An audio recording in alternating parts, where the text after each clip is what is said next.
Naši pomocníčkovia sú tak malé stvorenia. Keď zväčšíte ich pod lupou, ťažko ich rozpoznáte. Sú drobné, miniatúrne, že pochybujete. Keď pomocníčkou stretnete, nevyzradte tajomstvo. Keď pomocníčkou stretnete, nevyzradte tajomstvo. Keď pomocníčkou stretnete, nevyzradte tajomstvo. Pomocníčkovia. Odtok. Nolík, pomôž mi, ventilátor na počítači potrebuje oprášiť. Teraz nie, ja a Tomáš spolu maľujeme kartu pre jeho rodičov. No ty chúďatko, musíš byť ale unavený. Čau, Simka. Som veľmi rád, že ťa vidím.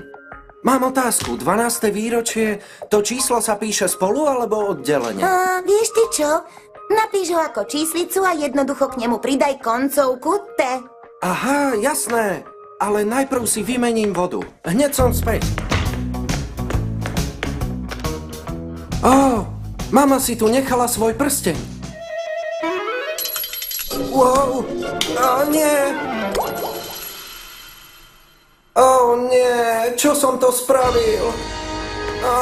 Zničil som špeciálny deň mojich rodičov. Kde? V kúpeľni? Našiel som tam mamin prsteň a padol mi do umývadla. Určite ho voda odplavila niekam preč. A je celý deň pokazený. Nikde sa neodplavil. Nevieš predsa, ako funguje odtokový sifón? Ako funguje čo? Odtokový sifón je špeciálna zahnutá trubica pod umývadlom. Voda tečie z kohútika a prúdi dole do odtokového sifónu. Následne putuje až do kanalizácie.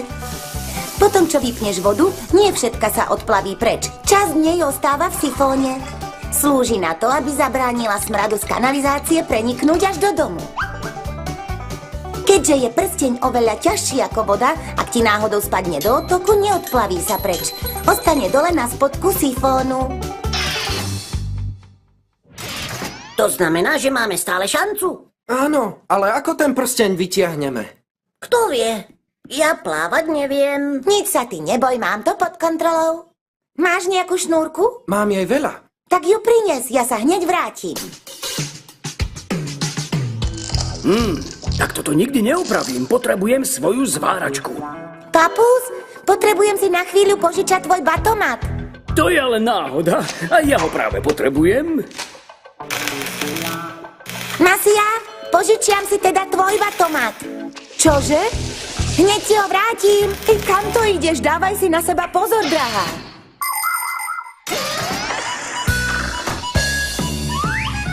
Ako vám už meno napovie, pomocníčkovia sú na tomto svete, aby pomáhali strojom a zariadeniam.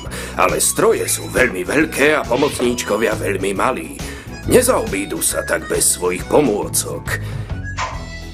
Kedysi dávno pomocníčkovia pracovali s hocičím, čo im prišlo pod ruky. Malé pierka, šňúrky, špendlíky.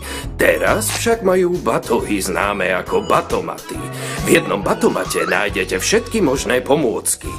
Stlačíte jeden gombík, batomat sa rýchlo roztočí a vystrelí vám hák či magnet, dokonca aj padák. Ale predtým, než jeden dostanú aj deti, musia chodiť do školy. Usilovne sa učiť a prejsť všetkými skúškami. A čo teraz? Chceš ísť dole len s týmto? Nie len s týmto.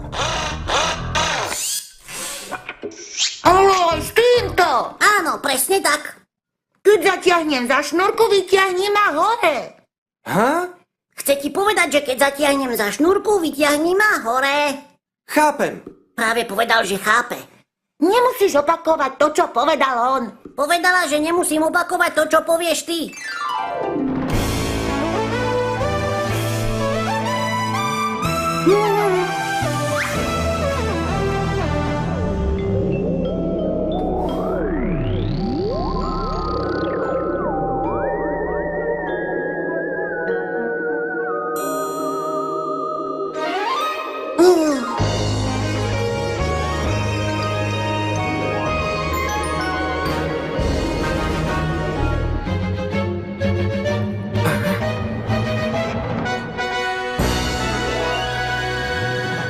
Simka, Nolík, ďakujem.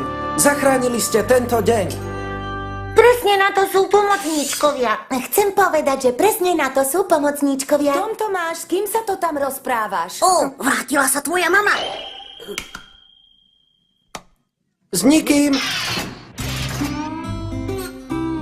Premeníte sa na pomocníčkov? Chcem sa niečo spýtať.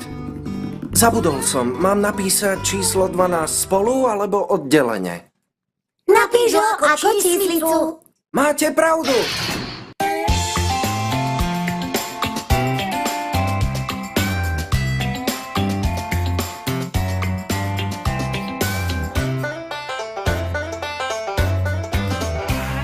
Vyrobilo štúdio Magic Voice.